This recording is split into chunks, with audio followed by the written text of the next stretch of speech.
سفید محل ایپیسوڈ 17۔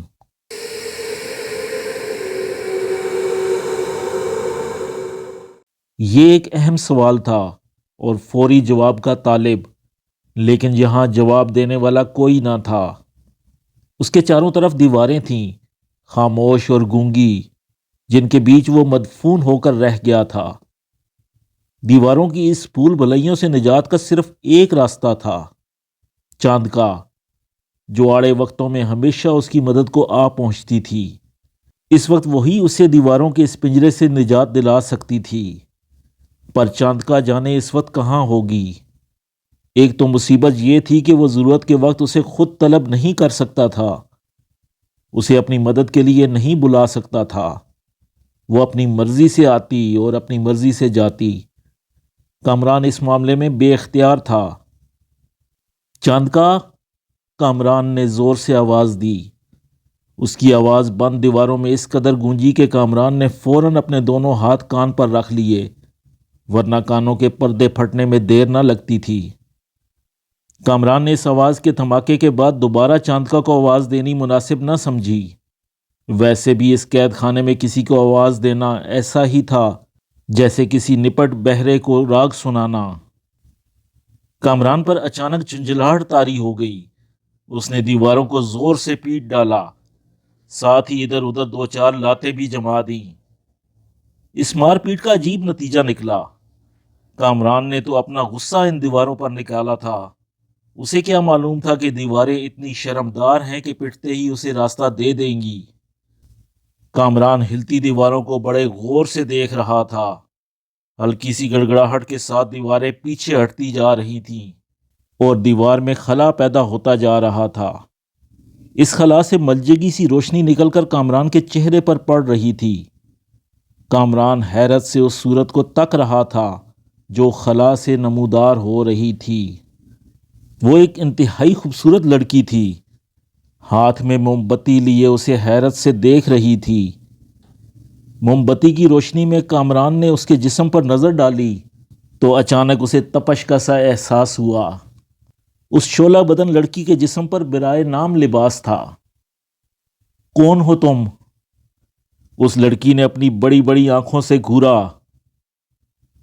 یہی سوال میں تم سے کر سکتا ہوں، کامران نے بڑے اطمینان سے جواب دیا۔ کامران کا جواب سن کر لڑکی کے ہونٹوں پر مسکراہٹ پھیل گئی۔ اچھا، جلدی سے اندر آ جاؤ، پھر ہم دونوں ایک دوسرے سے سوال کریں گے۔ یہ کہہ کر وہ لڑکی مڑ گئی۔ کامران فوراً اس کے پیچھے ہو لیا۔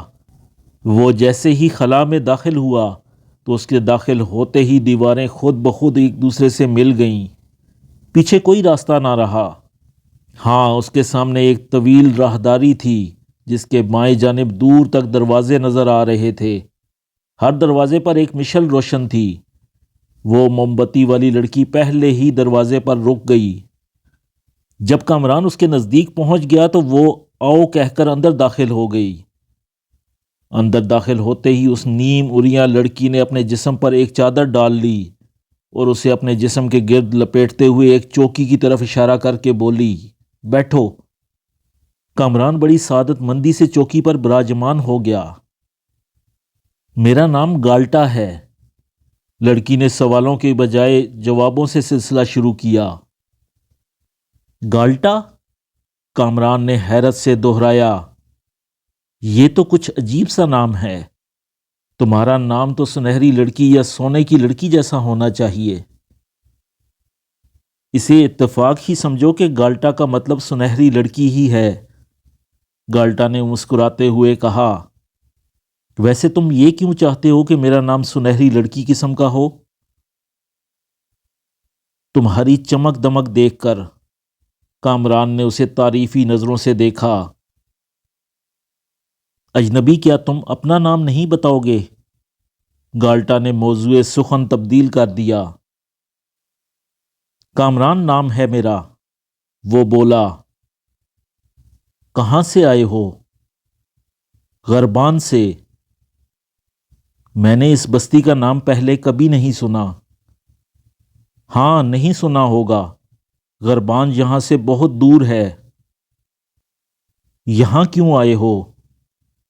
سیاح ہوں، بستی بستی گھومنا میرا کام ہے۔ دیواروں کی بھول بھلائیوں میں کس طرح پھنس گئے؟ مجھ سے بہتر تم جانتی ہوگی۔ تم نے مجھے ان چکر باز دیواروں سے نجات دلائی ہے۔ میں تو ایک سیدھی سی گلی جان کر اندر داخل ہو گیا تھا۔ اندر پہنچا تو ہوش گنوا بیٹھا۔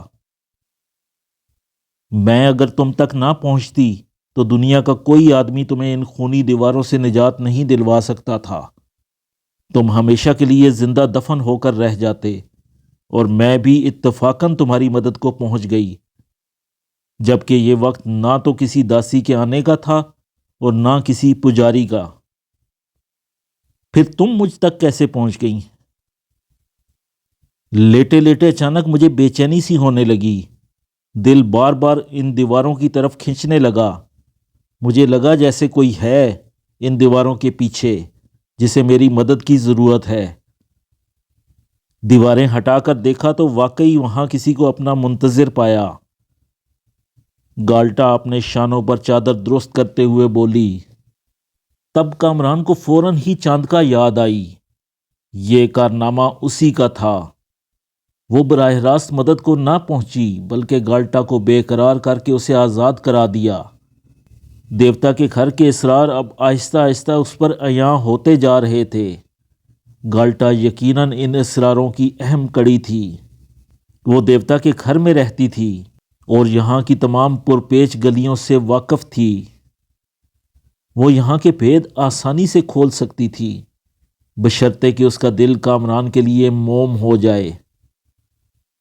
کامران، جانے کیا بات ہے کہ میرا دل خود بخود تمہاری طرف کھنچنے لگا ہے۔ یوں لگتا ہے جیسے تم سے برسوں پرانی ملاقات ہے۔ تم سے ہر اچھی بری بات کرنے کو جی چاہتا ہے۔ کیا تم میری باتیں سنو گے؟ کیا میں تمہیں اپنے دل کا حال سناؤں؟ گالٹا نے کامران کے دل کی بات کہہ دی۔ وہ خوشی سے چوم اٹھا۔ ہاں ہاں، سناؤ، ضرور سناؤ۔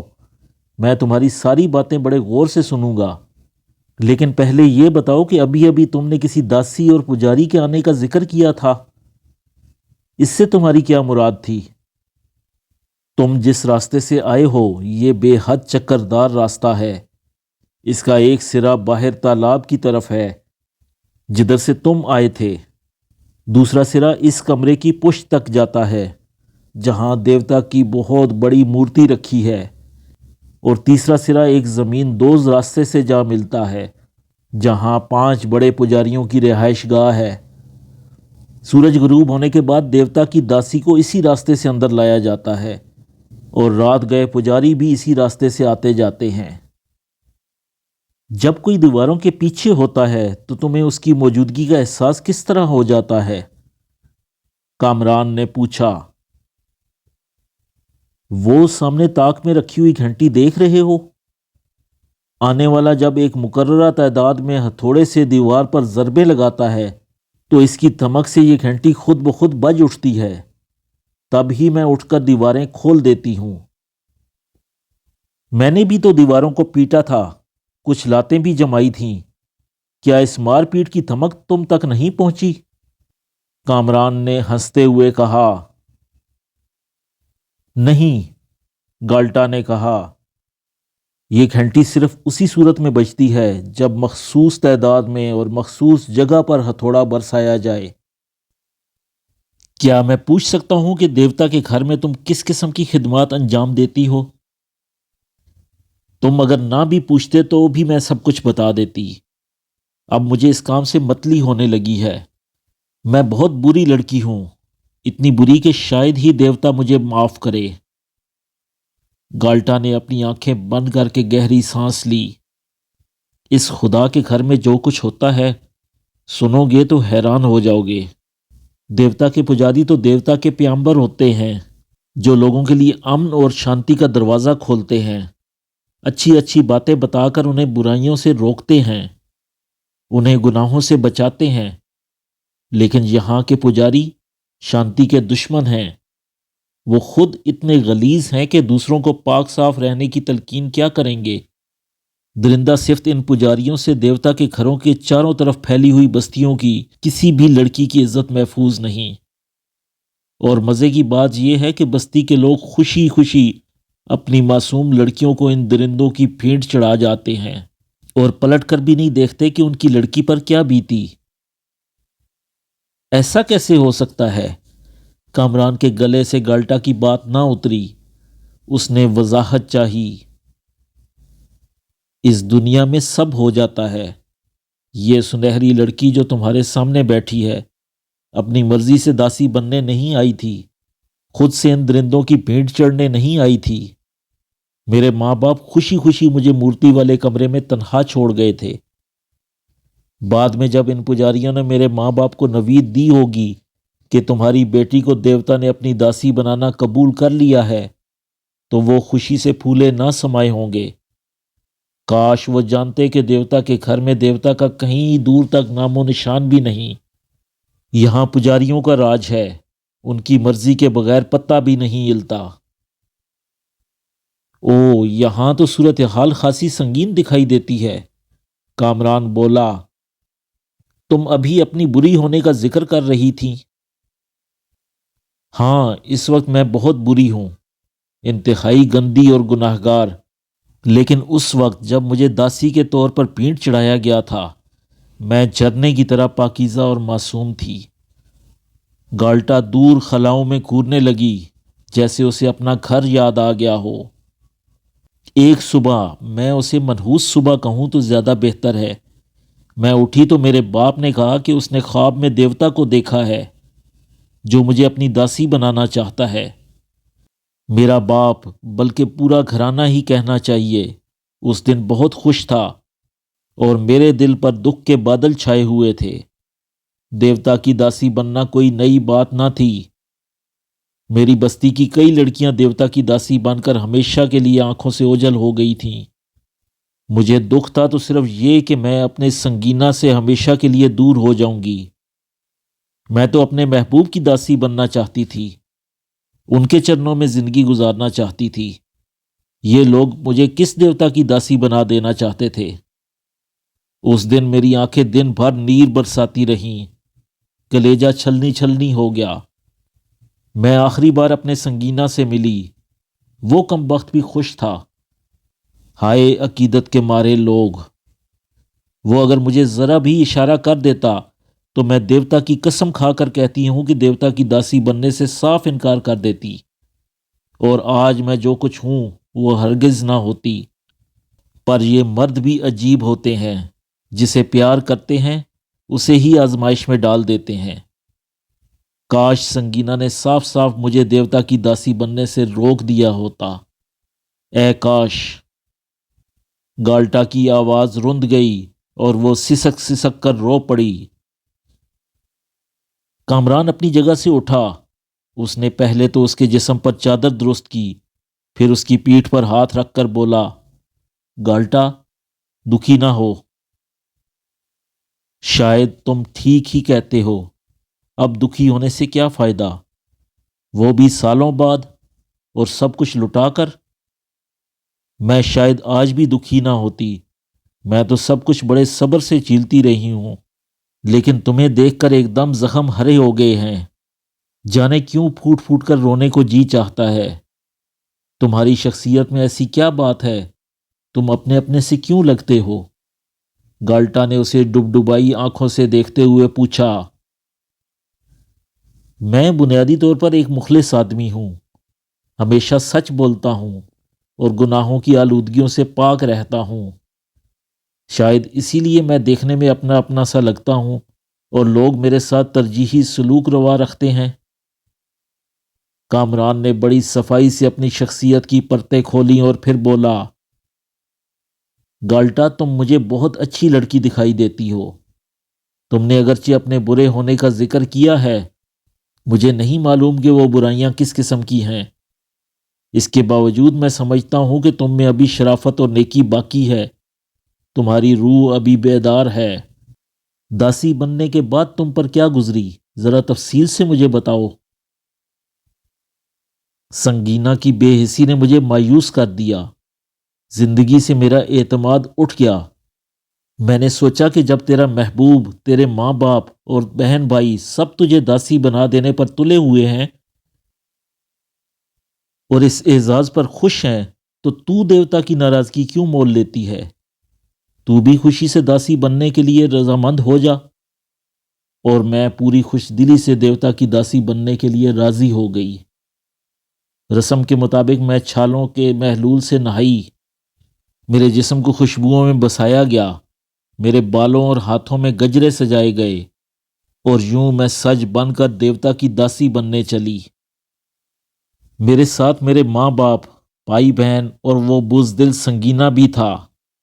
میں سج بن کر گھر سے نکلی تو میرے دل سے ہوک سی اٹھی۔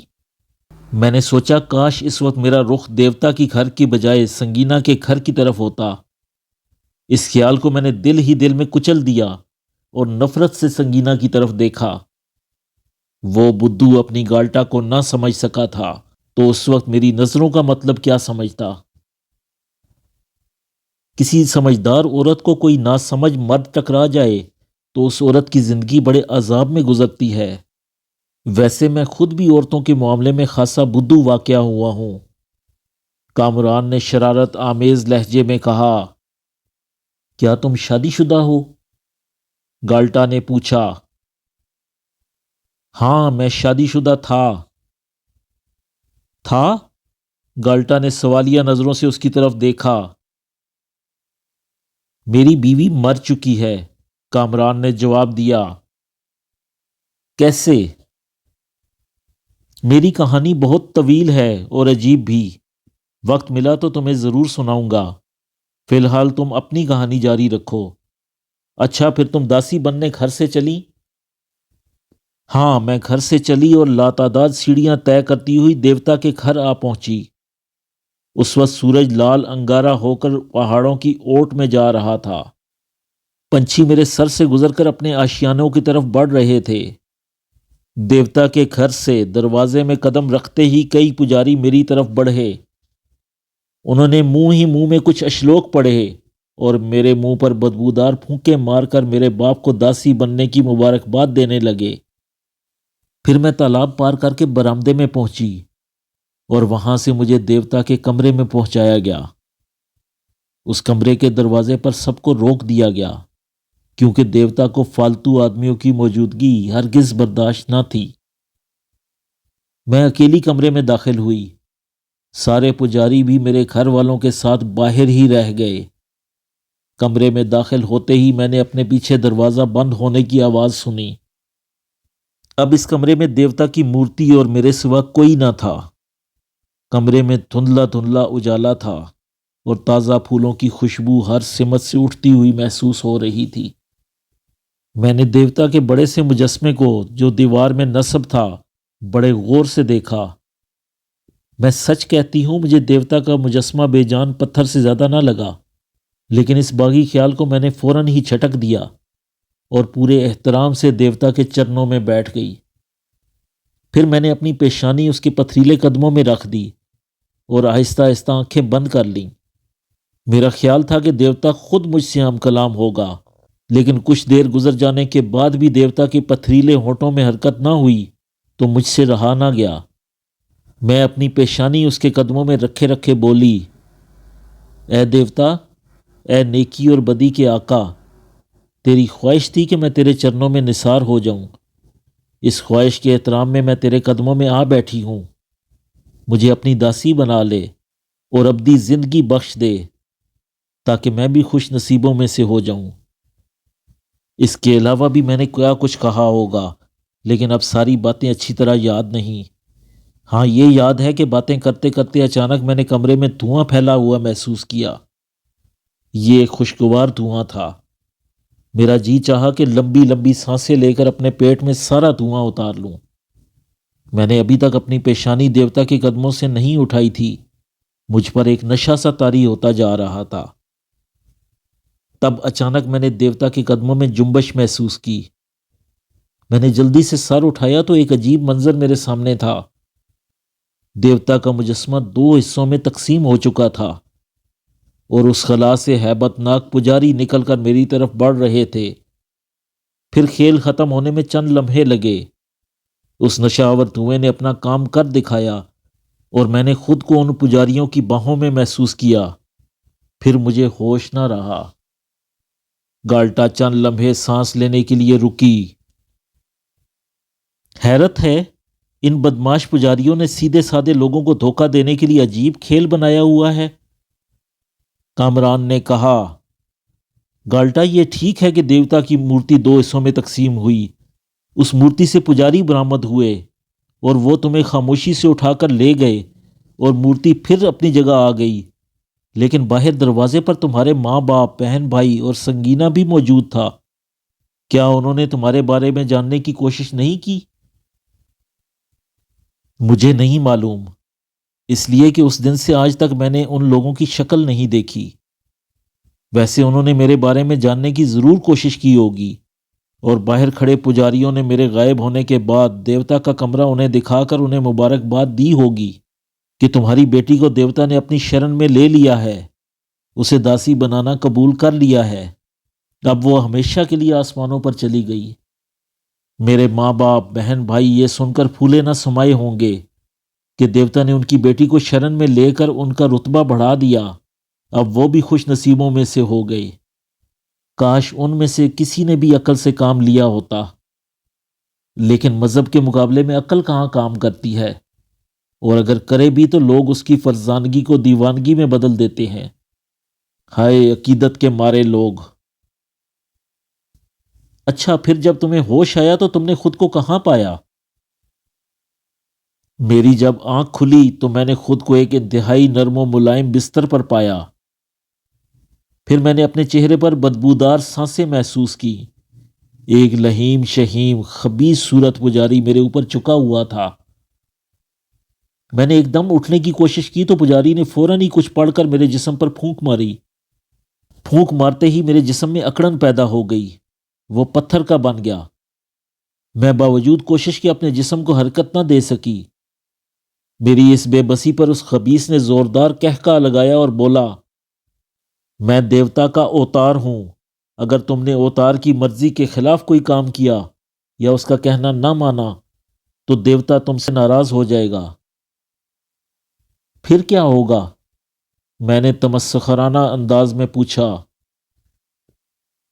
تمہیں بھسم کر دیا جائے گا، وہ پجاری اپنے گندے دانتوں کی نمائش کرتا ہوا بولا۔ اور اگر میں نے اس اوتار یعنی تمہاری بات مان لی تو؟ میں نے پوچھا۔ تو تم زندگی بھر یہاں عیش کرو گی، جو چاہو گی وہ پاؤ گی۔ میرا کام کیا ہوگا؟ صرف میری خدمت۔ اس خبیث نے مسکرانے کی کوشش کی، اس کی آنکھوں میں ہوس بھری تھی۔ اور اگر تم نے خوشی سے میری خدمت کرنا قبول نہ کیا تو پھر اس گھر میں رہنے والے تمام پجاریوں کی تمہیں خدمت کرنی پڑے گی، اور ایسا کرنے کے لیے تم مجبور ہوگی۔ نمونہ تم نے ابھی دیکھ ہی لیا، میری ایک پھونک تمہیں پتھر کا بنا سکتی ہے۔ دیوتا کے گھر کے تمام پجاریوں کا ذکر سن کر میری روح فنا ہو گئی۔ ان سارے پھالوؤں کی خدمت کرنے سے بہتر تھا کہ میں اسی کی ہو کر رہ جاؤں جو اپنے رکھ رکھاؤ سے مہا پجاری لگتا تھا۔ ویسے بھی میں ان کی قید میں تھی، ان کا ہر حکم ماننے کے لیے مجبور۔ پھر تم اس مہا پجاری کی داسی بن گئیں، اس کے تصور میں آ گئیں، اس کی ہو کر رہ گئیں؟ کامران نے پوچھا۔ ہاں، قسمت کے لکھے کو کون مٹا سکتا ہے؟ میرے جیون میں یہ دکھ لکھے تھے، سو بھوگ رہی ہوں۔ گالٹا، کچھ دیر پہلے تم نے ان بھول بھلائیوں کے بارے میں بتایا تھا کہ یہ راستے کہاں کہاں نکلتے ہیں۔ تم اس بیرونی راستے سے بھی واقف ہو جس سے میں اندر آیا ہوں۔ پھر تم نے کبھی یہاں سے نکلنے کی کوشش نہیں کی؟ سوال ہوا۔ ہاں، ایک بار یہ حماقت کر چکی ہوں۔ حماقت؟ کامران نے اسی الجھی نظروں سے دیکھا۔ میں ایک مرتبہ بڑے اہتمام سے یہاں سے نکلی، یہ سوچ کر کہ کچھ دیر بعد آزاد فضا میں سانس لوں گی، لیکن ہوا یہ کہ میں باہر نکلنے کی بجائے 5 پجاریوں کی رہائش گاہ میں پہنچ گئی۔ یہاں سے فرار ہونے کا کیونکہ یہ پہلا موقع تھا، اس لیے پانچوں پجاریوں نے مجھے تنبیہ کر کے چھوڑ دیا اور میں اپنی اس حماقت پر کئی دن تک پچھتاتی رہی۔ اصل میں قصہ یہ ہے کہ میں یہ بات تو جانتی تھی کہ یہ راستے کہاں کہاں جاتے ہیں، لیکن میں ان کے صحیح محل وقوع سے واقف نہیں ہوں، اور میرا خیال ہے کہ سوائے چند ایک پجاریوں کے تمام راستوں سے کوئی واقف نہیں اور ہو بھی نہیں سکتا۔ یہ راستے اس قدر چکردار ہیں اور راستے میں کئی دیواروں کو کھولنا بند کرنا پڑتا ہے کہ باہر نکلنا تو بڑی بات ہے، اندر آنا بھی مشکل ہو جاتا ہے۔ ویسے اس کا تجربہ تمہیں خود بھی ہو چکا ہے۔ تم جس آسانی سے اندر آئے، کیا اسی آسانی سے واپس جا سکے؟ نہیں، اور اچھا ہی ہوا کہ مجھے واپسی کا راستہ نہ ملا۔ کیوں اچھا ہوا؟ گالٹا نے اسے سوالیہ نظروں سے دیکھا۔ پھر تم سے ملاقات کس طرح ہوتی؟ مجھ سے ملاقات اتنی اہم نہ تھی۔ اب یہ سوچو کہ تم باہر کس طرح نکلو گے۔ کیا تم اس بھیانک حقیقت سے واقف ہو کہ اب زندگی بھر تم اس قید خانے سے نہ نکل سکو گے؟ نہیں، بلکہ اس کے برخلاف میں اس حقیقت سے واقف ہوں کہ میں بہت آسانی سے یہاں سے نکل جاؤں گا، اور اگر تم یہاں سے جانا چاہو گی تو تمہیں بھی اپنے ساتھ لیتا جاؤں گا۔ کامران نے بڑے اعتماد سے کہا۔ کچھ پراسرار قوتوں کے مالک ہو کیا؟ گالٹا نے اسے گہری نظروں سے دیکھا۔ نہیں، ہاں، اعتماد اور یقین کی قوت سے ضرور مالا مال ہوں۔ یہ کون سی قوتیں ہیں؟ ان کا نام تو میں پہلی بار سن رہی ہوں۔ ان قوتوں کے آگے دنیا کی تمام قوتیں ہیچ ہیں۔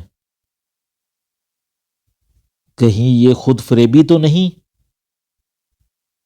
میں بڑا عملی آدمی ہوں، خواب و خیال کی دنیا سے کوسوں دور۔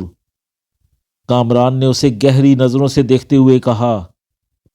ایک بات تو بتاؤ، صبح جب میں دیوتا کے گھر میں داخل ہوا تو مجھے ایک بھی آدمی چلتا پھرتا نظر نہیں آیا، البتہ کچھ لنگوٹی والے اپنے کمروں میں ضرور سوتے ملے۔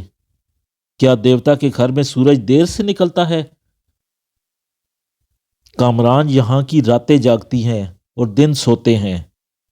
گالٹا نے ایک ٹھنڈی آہ بھر کر کہا۔ دراصل یہاں پوجا کا وقت سورج ڈوبنے سے شروع ہوتا ہے۔ شام کے وقت دیوتا کے گھر کی رونق دیکھنے والی ہوتی ہے۔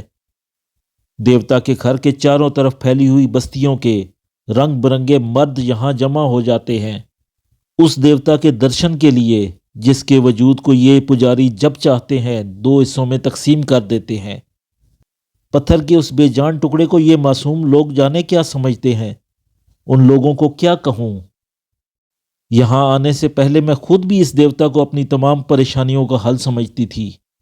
اے کاش میں بستی کے معصوم لوگوں کو اس دیوتا کی بے بسی اور ان خبیث پجاریوں کے کرتوت بتا سکوں۔ ہاں، تو میں تمہیں بتا رہی تھی کہ جب پوجا کا وقت ختم ہو جاتا ہے تو دیوتا کے گھر کے ان خفیہ حصوں میں زندگی کی لہر دوڑ جاتی ہے۔ یہاں سے وہاں تک بنے کمروں میں جن میں داسیاں قید ہیں، پجاری آتے ہیں اور کسی بھی داسی کا ہاتھ پکڑ کر لے جاتے ہیں۔ پوری رات رنگ رلیوں میں گزرتی ہے۔ صبح ہوتی ہے تو اوندے سیدھے لیٹ کر سو جاتے ہیں۔ اور تم؟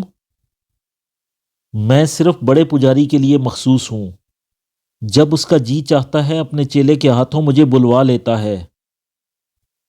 گالٹا نے بڑے سپاٹ لہجے میں کہا۔ اس کے علاوہ ایک اور کام مجھے کرنا پڑتا ہے جو انتہائی مکروہ ہے۔ وہ کیا؟ جب یہ شیطان پجاری کسی نئی لڑکی کو داسی بنا کر اپنے جال میں پھنسا لیتے ہیں تو آنے والے وحشت ناک وقت کے لیے اس داسی کو ذہنی طور پر تیار کرنا، اس کی تربیت کرنا میری ذمہ داریوں میں شامل ہے۔ یہ کام مجھے دل پر پتھر رکھ کر کرنا پڑتا ہے۔ کیا کروں، مجبوری ہے۔ اچھا، اب تم یوں کرو کہ باہر جا کر تمام داسیوں کے دروازے باہر سے بند کر آؤ۔ باتوں میں کافی وقت گزر گیا ہے، ابھی وہ سوتی ہوں گی، ممکن ہے کوئی جاگ جائے اور باہر نہ آ سکے۔ کامران نے کہا۔ تم کیا کرنا چاہتے ہو؟ فی الحال تم میرے کہنے پر عمل کرو اور مجھے ایک لمبی سی رسی لا کر دو۔ تمہارے ذہن میں کیا ہے؟ کچھ بتاؤ تو صحیح۔ میں یہاں سے نکلنے کا راستہ تلاش کرنا چاہتا ہوں۔ رسی کا کیا کرو گے؟ تمہارے پاس رسی ہے؟ کامران نے فیصلہ کن انداز میں پوچھا۔ ہاں، مل جائے گی۔ بس پھر جاؤ، رسی لاؤ اور داسیوں کے دروازے بند کراؤ۔ دروازے بند کرنے کا کوئی فائدہ نہیں، کوئی بھی داسی دوپہر سے پہلے نہیں اٹھے گی، اور اگر کوئی اٹھ کر باہر آ گئی تو آ جانے دو، میں اس سے نمٹ لوں گی۔ یہ قید کی زندگی کس سے پسند ہوگی بھلا؟ اسے یہ کہہ کر اپنا ہم نوا بنایا جا سکتا ہے کہ ہم یہاں سے فرار ہونے کا راستہ تلاش کر رہے ہیں۔ یہ ٹھیک ہے۔ کامران کی سمجھ میں بات آ گئی۔ اس نے زور زور سے گردن ہلا کر کہا، اچھا پھر مجھے رسی دو۔